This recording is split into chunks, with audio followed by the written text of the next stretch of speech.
नमस्कार, good morning दोस्तों। स्वागत है आपका गौरव ज्ञान एकेडमी पर। मैं हूं नीतिका। तो स्टार्ट करेंगे आज के डेली करंट अफेयर्स के एमसीक्यू क्वेश्चन बिल्कुल आसान शब्दों में। तो आज है 15 सितंबर और दिन सोमवार। तो स्टार्ट करते हैं। हाँ, अगर आप चैनल पर नए हैं तो कृपया चैनल को लाइक, सब्सक्राइब और शेयर भी करिए, ठीक है। तो चलिए स्टार्ट करते हैं और देखते हैं आज का पहला क्वेश्चन क्या है। प्रधानमंत्री श्री नरेंद्र मोदी ने बायो एथेनॉल संयंत्र और पॉलीप्रोपिलीन इकाई का उद्घाटन किस प्रदेश में किया है। तो यहाँ पर राइट आंसर है असम। असम में प्रधानमंत्री के द्वारा ये उद्घाटन किया गया। ज्ञानवीरों, हम सभी जानते हैं कि इस समय प्रधानमंत्री 5 राज्यों की यात्रा, 5 दिवसीय यात्रा पर गए हुए हैं, जिसमें असम, मणिपुर, मिजोरम आदि राज्यों की यात्रा की जा रही है। तो उसी के तहत बायोएथेनॉल संयंत्र का उद्घाटन, देखिए ये पहला ऐसा संयंत्र है। आ जाइए, ये असम में पहला ऐसा संयंत्र है जो कि बांस के द्वारा एथेनॉल बनाया जाएगा, ठीक है। बांस से एथेनॉल का उत्पादन होगा। ये दुनिया का पहला ऐसा संयंत्र है। तो आपको ये ध्यान रखना है असम में। और देखिए, अब आपको अगर ये एथेनॉल की बात की जा रही है तो आपको पता होना चाहिए कि ये एथेनॉल आखिर है क्या, ठीक है। एथेनॉल आखिर है क्या। देखिए ज्ञानवीरों, एथेनॉल स्वच्छ ऊर्जा को प्राप्त करने के लिए एक माध्यम है। एथेनॉल, जैसे कि मैं अभी आपको आगे भी बताऊंगी। फिलहाल अभी हम देखते हैं कि एथेनॉल, देखिए एथेनॉल क्या है, प्राप्त किस किस चीज़ों से बनाया जाता है, पहले तो आपको ये पता होना चाहिए। तो एथेनॉल, अगर हम फसलों की बात करें तो इसमें हो जाएगा आपका गन्ना, ठीक है, गन्ना। और इसके साथ ही साथ चुकंदर, ठीक है, चुकंदर, इसके साथ ही साथ चुकंदर। और अन्य अनाजों की बात की जाए, अनाज में देख लिए तो इसमें हो जाएगा चावल आपका, और ज्वार, मक्का आदि चीज़ों से भी बनाया जाता है, ठीक है ज्ञानवीरों। इसके अलावा आप देखिए, जो बनाया जाता है, एक होता है लिग्नो लिग्नो सेल्यूलोसिक पदार्थ।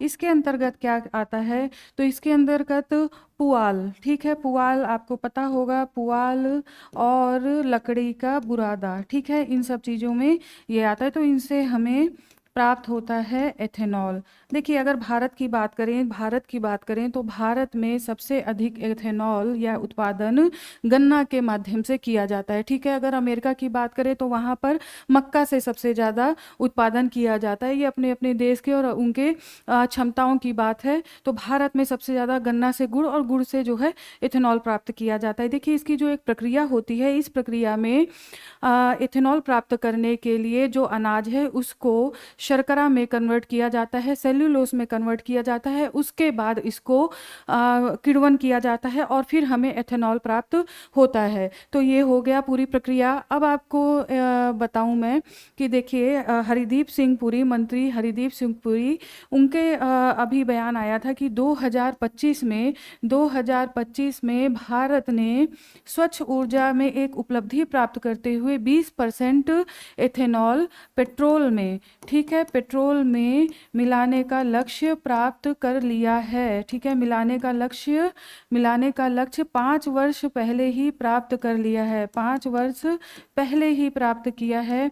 तो कैसे 5 वर्ष, जो ये लक्ष्य रखा गया था ज्ञानवीरों, ये लक्ष्य रखा गया था 2030, ठीक है। 2030 में लक्ष्य जो था वो 2030 था और इसे 2025 में ही प्राप्त कर लिया गया है। तो 20% एथेनॉल मिलाने का, तो इतनी सारी चीज़ें हो गई आपको एथेनॉल से संबंधित। तो ध्यान रखिए, यहाँ से क्वेश्चन आता है। आ जाइए आगे बढ़ते हैं, ठीक है। असम से संबंधित कुछ और नई जानकारियां, और ये अभी हाल फिलहाल के ही फैक्ट हैं जो आगामी आपके किसी भी एग्जाम में पूछे जा सकते हैं। तो देखिए, अवैध प्रवासियों के खिलाफ नई एसओपी लॉन्च करने वाला जो राज्य है वो असम है। असम कैबिनेट ने इमिग्रेंट्स यानी कि प्रवासियों के खिलाफ एक्ट 1950 के तहत नई एसओपी को मंजूरी दी है। देखिए, क्योंकि असम में बहुत बड़ी समस्या है कि जो बाहर के देश के अप्रवासी यानी बाहर देश के जो गैर नागरिक लोग हैं वो आकर के बस जाते हैं, जिसकी वजह से यहाँ पर समस्या उत्पन्न हो रही है, उसकी वजह से ये किया गया है। नेक्स्ट देखिए,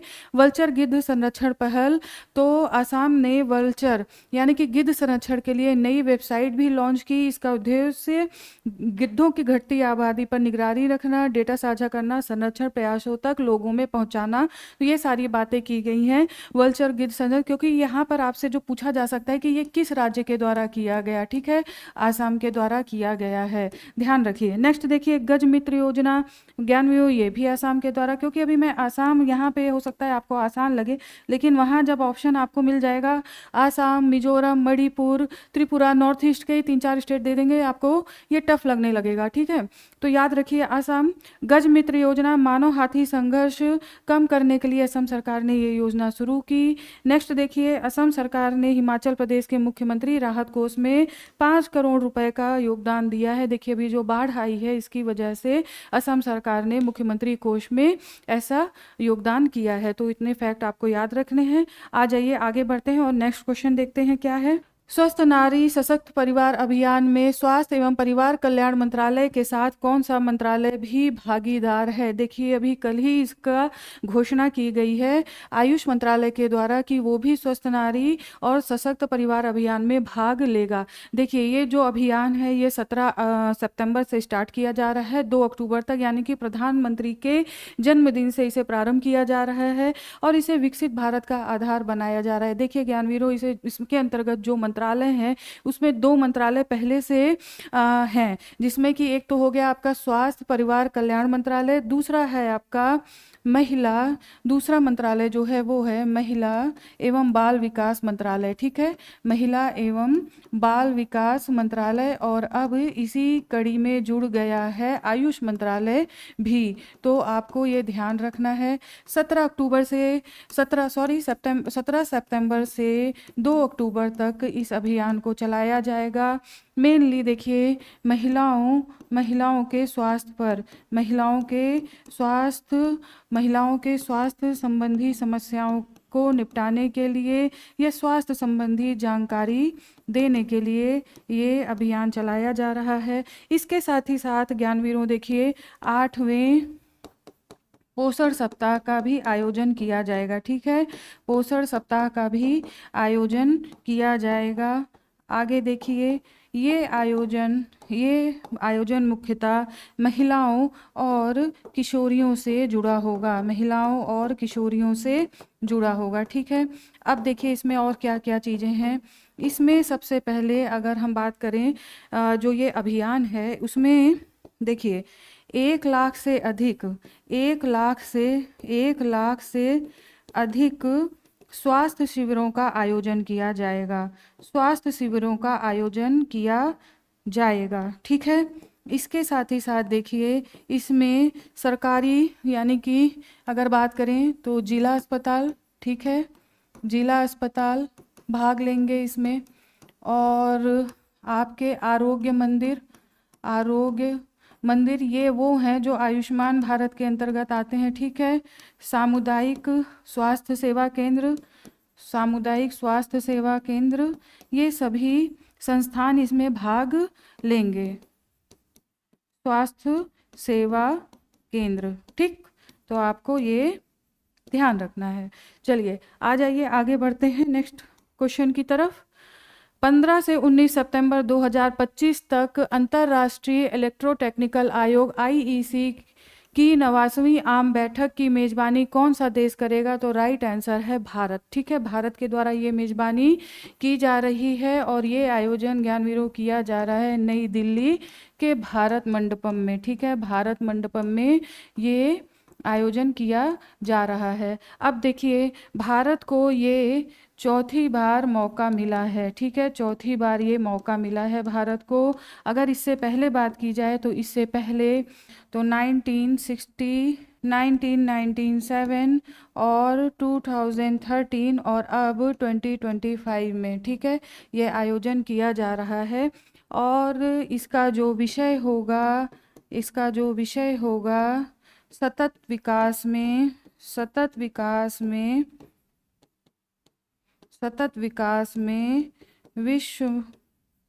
विश्व को आगे बढ़ाना, ठीक है, सतत विकास में विश्व को आगे बढ़ाना, बढ़ावा देना या बढ़ाना, ऐसा इसका विषय है। देखिए इसके अंतर्गत जो मेनली बात की गई है, एक तो इसका जो उद्घाटन करेंगे, ठीक है, पहले आप ये भी देख लीजिए, इसका जो उद्घाटन किया जाएगा वो किया जाएगा प्रहलाद जोशी के द्वारा, ठीक है, प्रहलाद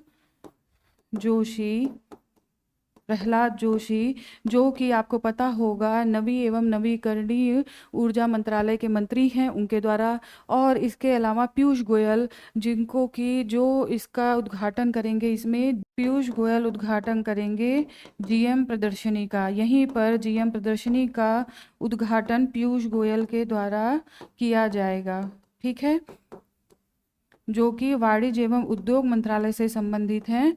तो ये आपको पता होना चाहिए। तो इतने फैक्ट्स हो गए। इंपॉर्टेंट क्वेश्चन है, देखिए ये कुछ जो न्यूज़ हैं ये पीआईबी ऑफिशियल न्यूज़ से ली गई हैं, तो यहाँ से क्वेश्चन बनता ही बनता है। नेक्स्ट देखिए, हिंदी दिवस 2025 पर गांधीनगर गुजरात में आयोजित अखिल भारतीय राजभाषा सम्मेलन के मुख्य अतिथि कौन थे? तो यहाँ पर देखिए राइट आंसर है अमित शाह। जो ये सम्मेलन हुआ है, पहली बात तो आपको ये याद रखना है, ये गुजरात में हुआ है। गुजरात को याद करके केवल काम नहीं चलने वाला, गांधीनगर भी याद रखिए, ठीक है, नहीं तो अगर अहमदाबाद डाल दिया तो आप कंफ्यूज हो जाएंगे। गांधीनगर में। इसके साथ ही साथ यहाँ पर देखिए आप 14 सितंबर में यहाँ पर एक भाषा अनुवादक लॉन्च किया गया जिसका नाम है सारथी अनुवाद पोर्टल, ठीक है, सारथी अनुवाद पोर्टल। इसके माध्यम से हिंदी से अन्य भाषाओं में, हिंदी से भारत की अन्य भाषाओं में आराम से सहज तरीके से अनुवाद किया जा सकेगा, ठीक है, भारत की अन्य भाषाओं में अनुवाद किया जा सकेगा। तो ये भी कल ही लॉन्च किया गया, यानी कि 14 सितंबर को ही लॉन्च किया गया, तो इसको भी आप ध्यान रखिए। नेक्स्ट क्वेश्चन आ जाइए, देखते हैं। भारतीय नौसेना का जहाज त्रिकंद हाल ही में किस देश के अलेक्जेंड्रिया बंदरगाह से रवाना हुआ, जहां उसने ऑपरेशन ब्राइट स्टार 2025 में भाग लिया था?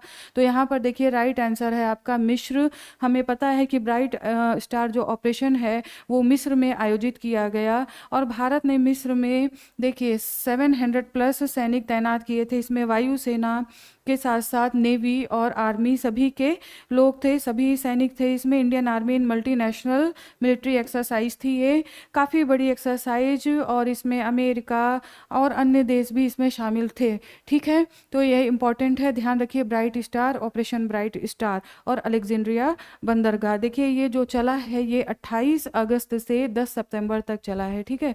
तो अब ये जो INS त्रिकंद है, देखिए जहाज, ये जो त्रिकंद है ये भी याद रखिए, इसने भाग लिया था यहाँ पर, तो वो अब निकल चुका है यहाँ से। आ जाइए नेक्स्ट क्वेश्चन की तरफ। नेक्स्ट क्वेश्चन देखते हैं।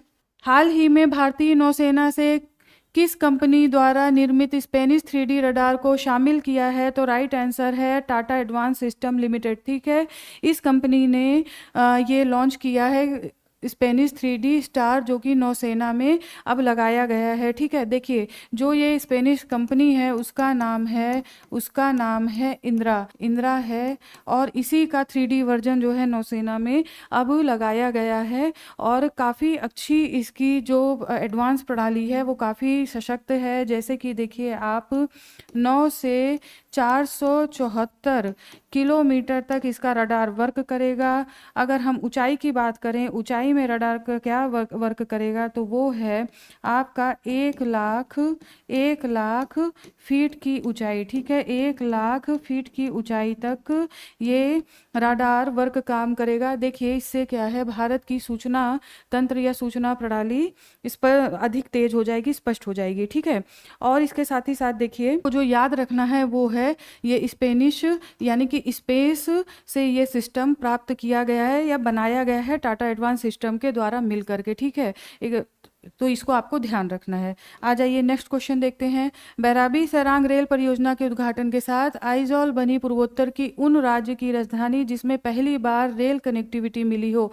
अन्य 3 राजधानियां कौन सी हैं? तो ज्ञानवीरों यहाँ पर राइट आंसर है आपका गुवाहाटी, अगरतला और गुवाहाटी, अगरतला और ईटानगर। ईटानगर के बाद अब यहाँ पर देखिए बैराबी सैरांग जो रेल परियोजना है, इसमें ये चौथी रेल कनेक्टिविटी बन गई है। ये जो टोटल इसका अगर हम किलोमीटर की बात की जाए, ये बैराबी सैरांग, तो ये है 51.32 समथिंग। आप 51 किलोमीटर ही याद रखिए, 32 समथिंग, लेकिन आप 51 किलोमीटर याद रखिए।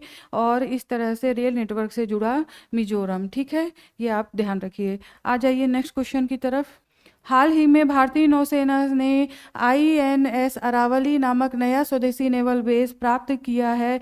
यह कहाँ स्थापित किया गया है? तो देखिए राइट आंसर है गुरुग्राम। अगर आप नहीं पढ़ेंगे तो आप कभी गुरुग्राम ऑप्शन नहीं लगाएंगे, क्योंकि नेवी का काम यहाँ पर आखिर क्या है, गुरुग्राम में क्या है। क्योंकि हम अक्सर सोचते हैं जो भी नेवी के द्वारा कार्य होता है वो समुद्र तट के या उनके बंदरगाह पर कार्य किया जाता है, लेकिन यहाँ पर देखिए गुरुग्राम यहाँ पे स्थापित करने का उद्देश्य उत्तर भारत में सूचना तंत्र को उत्तर भारत में स्थापना के साथ सूचना तंत्र को मजबूत करना, ठीक है, सूचना तंत्र को मजबूत करना ये प्रमुख उद्देश्य है, मजबूत करना। और देखिए जो उद्घाटन किया गया ज्ञानवीरों, जो उद्घाटन किया गया वो किसने किया?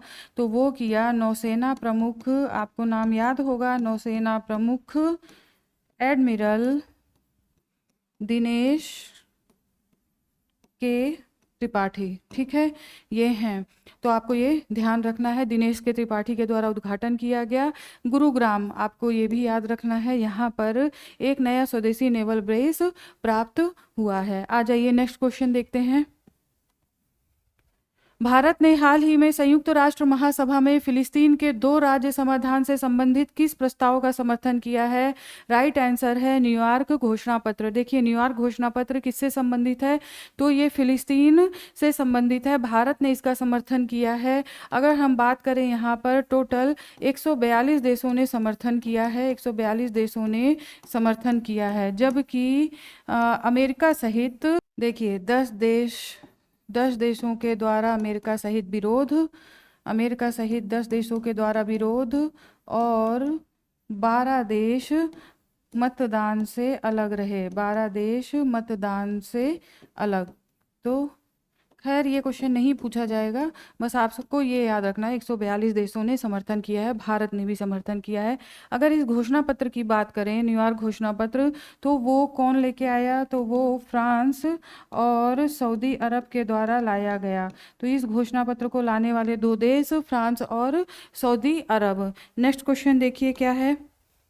हाल ही में घोषित समाचार के अनुसार 10वें आयुर्वेद दिवस 23 सितंबर 2025 की मेजबानी कौन सा राज्य करेगा? राइट आंसर है यहाँ पर गोवा, ठीक है, गोवा के द्वारा। और देखिए 10वें जो आयुर्वेद दिवस है ये हमेशा धन्वंतरी दिवस के दिन आयोजित किया जाता था। पहली बार ऐसा है कि इसे एक नियत तारीख दी गई है, वो है 23 सितंबर, ठीक है, 23 सितंबर ये तारीख दी गई है। तो ध्यान रखिए 10वां आयुर्वेद दिवस ये गोवा में मनाया जाएगा। इसमें देखिए जो उद्देश्य है इस समय, वो उद्देश्य ये है कि जैसे योगा दिवस को अंतर्राष्ट्रीय रूप में फैला दिया गया और आज योगा घर घर में पहचान प्राप्त कर चुका है, उसी तरह से ये आयुर्वेद दिवस भी घर घर में पहुंच जाए, ये मेन उद्देश्य है, ठीक है। आ जाइए नेक्स्ट देखते हैं। अब देखिए कुछ अन्य तथ्य। गोवा ऐतिहासिक 10वें आयुर्वेद दिवस 23 सितंबर की मेजबानी करेगा। इसका आयोजन अखिल भारतीय आयुर्वेद संस्थान के द्वारा किया जाएगा। इस बार की जो थीम है Ayurveda for one health one planet, जन जन और धरती के लिए आयुर्वेद। देखिए विषय जरूर याद किया करिए और मेन की पॉइंट याद किया करिए। आपका इसमें जो की पॉइंट बनेगा वन हेल्थ, ठीक है, और वन प्लेनेट, तो ये ध्यान रखिए। गोवा को इसलिए चुना गया क्योंकि यह अंतर्राष्ट्रीय वेलनेस टूरिज्म और सांस्कृतिक विविधता का प्रमुख केंद्र है। पहली बार आयुर्वेद दिवस को एक नियत तिथि 23 सितंबर पर मनाया जाएगा। पहले यह धन्वंतरी जयंती पर मनाया जाता था, ठीक है। नेक्स्ट क्वेश्चन देखिए। हाल ही में C. ने किस बैंक के साथ IT अवसंरचना के सुदृढ़ीकरण हेतु समझौता किया है? तो राइट आंसर है यहाँ पर पंजाब नेशनल बैंक। ध्यान रखिए IT अवसंरचना के सुदृढ़ीकरण हेतु पंजाब नेशनल बैंक। इसके अलावा पंजाब नेशनल बैंक ने स्टार्टअप को लेकर के समझौता किया था अभी कुछ दिन पहले ही। स्टार्टअप्स को लेकर के जिस संस्था का नाम है वो है STPI सॉफ्टवेयर, ठीक है, software technical park of India, ठीक है, software technical park of India. तो ये है, तो इसमें क्या था, सॉफ्टवेयर इस संस्था के माध्यम से स्टार्टअप्स को वित्तीय सुविधा प्रदान करना, ऋण प्रदान करना, ये सारी चीज़ें इसमें STPI के साथ की गई थी। आपको ध्यान रखना है software technology park of India. Next देखिए, C. ने पंजाब नेशनल बैंक के साथ IT अवसंरचना के सुदृढ़ीकरण हेतु समझौते पर हस्ताक्षर किया। इसका उद्देश्य PNB की IT प्रणालियों को और अधिक बेहतर बनाना, उसकी तकनीकी परिवर्तन की यात्रा को तेज करना है। इसमें AI, साइबर सुरक्षा और क्वांटम संचार तकनीकें शामिल होंगी। तो ये पूरी जानकारी है। नेक्स्ट देखिए, हाल ही में अल्बानिया की कैबिनेट में किसे AI मंत्री के रूप में शामिल किया गया है ज्ञानवीरों? तो राइट आंसर है दिएला, ठीक है, ये है दिएला। इसका प्रमुख काम क्या है? देखिए, भ्रष्टाचार से मुक्त अपने देश को बनाने के लिए इन्होंने ये अल्बानिया ने ये काम किया है। भ्रष्टाचार रोकने के लिए एक AI मंत्री की नियुक्ति की गई है। देखिए, हमारी दुनिया कितनी आर्टिफिशियल बनती जा रही है, स्वयं एक इंसान भी आर्टिफिशियल बनता जा रहा है। उसी के तहत देखिए दिएला, देखिए कितना सफल होता है एक यूरोपीय देश। आ जाइए थोड़ा सा मैप देख लेते हैं। अगर मैप की बात करें तो ये है अल्बानिया, ठीक है, अल्बानिया की अगर राजधानी देखें ज्ञानवीरों तो वो है तिराना, ठीक है, राजधानी का नाम है तिराना। अगर हम करेंसी की बात करें तो वो है लेक, ठीक है, लेक, ठीक है। आ जाइए, इसके कुछ सीमावर्ती देश देख लेते हैं।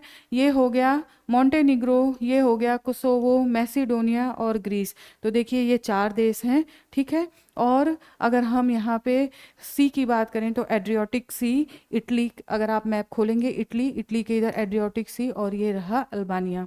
तो इतना आपको ध्यान रखना है, चारों तरफ के ये जो देश हैं ये जरूर ध्यान रखा करिए, क्योंकि एक नए क्वेश्चन 2 क्वेश्चन जरूर आपके ज़्यादा सही हो जाते हैं अगर आपको मैप अच्छे से याद है या करना आता है। तो मॉन्टेनिग्रो, कोसोवो, मैसिडोनिया और ग्रीस, ध्यान रखिए।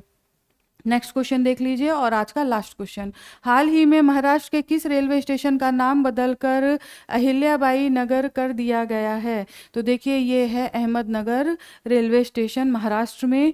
तो ज्ञानवीरों, आज का करंट अफेयर कंप्लीट होता है। फिर मिलती हूँ कल आपसे कुछ नए अपडेट्स के साथ। तब तक स्वस्थ रहिए, मस्त रहिए, पढ़ते रहिए। धन्यवाद।